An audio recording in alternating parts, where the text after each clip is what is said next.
वीरेंद्र सिंह जी दुर्गापुर से। राधे राधे महाराज जी, आपके चरणों में कोटि कोटि प्रणाम। महाराज जी, यह हम आपके द्वारा बताए गए मार्ग पर चलकर नाम जप का प्रयास करता है। महाराज जी, आपने षट विकार काम क्रोध लोभ मोह मद मत्सर के नाश का उपाय नाम जप बताया है। पूज्य महाराज जी, कृपा करके बताएं कि नाम जप के द्वारा इन विकारों के नाश का कोई निश्चित क्रम है अथवा नाम जप इन सभी का एक साथ नाश करता है? नहीं, क्रम धीरे धीरे धीरे धीरे। इनको पहली बात तो है, जैसे आप गृहस्थ हो तो इसके दो विभाग कीजिए। एक भोग प्रवृत्ति को धर्म पूर्वक भोगना और एक भोग प्रवृत्ति जो मनमानी भोगना अधर्म पूर्वक। तो अधर्म पूर्वक का तो त्याग कीजिए।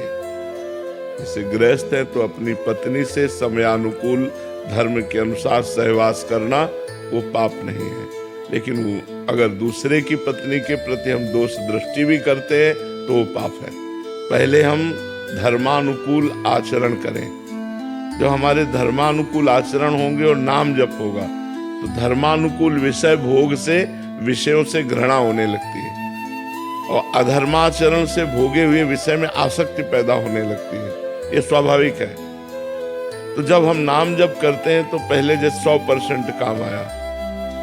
अगर धर्मानुकूल है तो हम उसे भगवान का स्मरण करते हुए भोग लेते हैं, तो वो आपको बांधेगा नहीं।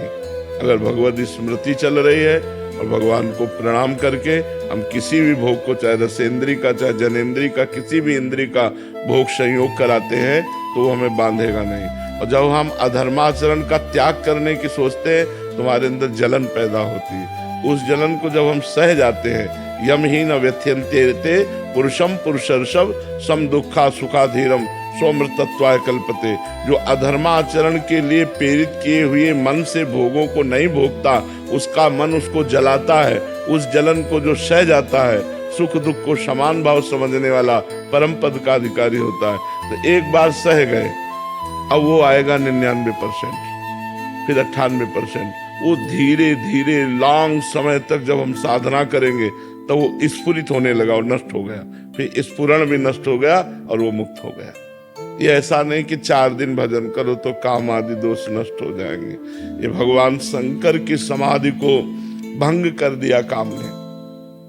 हम लोग तो जीव हैं, शिव समाधि को भंग कर दिया तो फिर हमारी तुम्हारी तो कितनी बड़ी समाधि है, क्या भजन है। तो हमें चाहिए भगवान का आश्रय लेकर के, उनकी कृपा का भरोसा करके खूब नाम जप करना चाहिए। उससे हमारे अंदर धीरे धीरे जैसे जैसे पवित्रता आएगी वैसे वैसे भोग शांत होते चले जाएंगे। तो जैसे तूफान